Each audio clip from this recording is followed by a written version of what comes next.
Hi,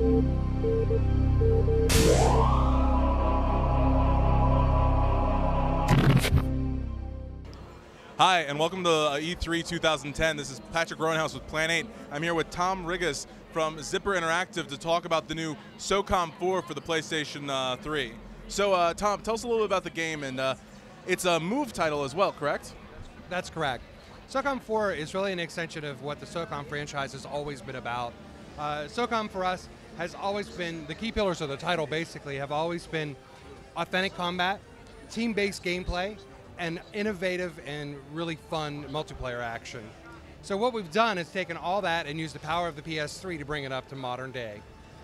The title starts, the character is placed in southeastern Malaysia as a peacekeeping force, gets thrown into basically a coup that explodes everywhere all over the city, and the character has to solve, has to get out of the bad stuff. So being that it's one of the premier Move titles, as a developer, you're a producer for the game. How was it like going from the traditional, button analog stick gameplay to dealing with the motion tracking with the system? It's a good question. When they originally asked us to look at the PlayStation Move to see what we could do with the product, immediately we ran to big arm motions and lots of things. We were a little skeptical as to whether we could actually make it a compelling product. Once we had it hooked up and into the game, we all sat down with it and really were astounded by how precise the system really is. Tracking became not an issue at all. Actually, we found that a lot of people that like the precision of mouse-based gameplay will really like the Move. So it was a big win for us. So can you show us exactly how the basic gameplay works right now? So there are two controllers here. One is the PlayStation navigation controller. It is basically like the left hand of the joystick in the DualShock. Most of the functions are just like they are. With the Move controller in the right hand, I have all the same abilities that I would have before. When I move the Move, I rotate left and right, my character. I can walk forward, I can pull the trigger, I can fire. I have all the other normal game functions like crouch and jump and reload. We also have a new cover system in SOCOM 4. I can go to objects and I can jump into cover behind them, peek up over cover, aim and fire.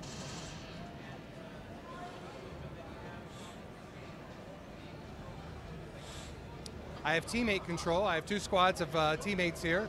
I can send gold team ahead to do a little combat for me and send blue team to fight as well. I have the capability to zoom in, and I also have scope capability.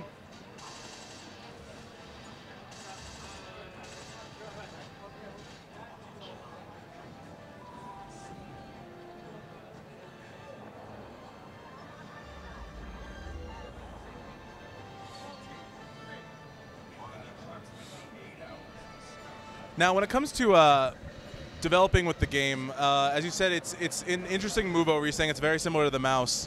What were some of the first things that you guys were, when you were creating kind of the language and nomenclature for designing for this console attachment?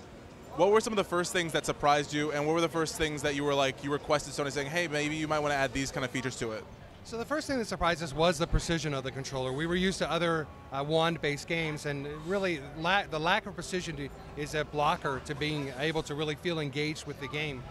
With the Move, the reticle goes where you point it. It really, you have that one-to-one connection that we've worked with Sony to make sure it is actually better than when it first started. That was our number one takeaway. We wanted to make sure we got that, and I think with the Move we get it. Thanks a lot, Tom.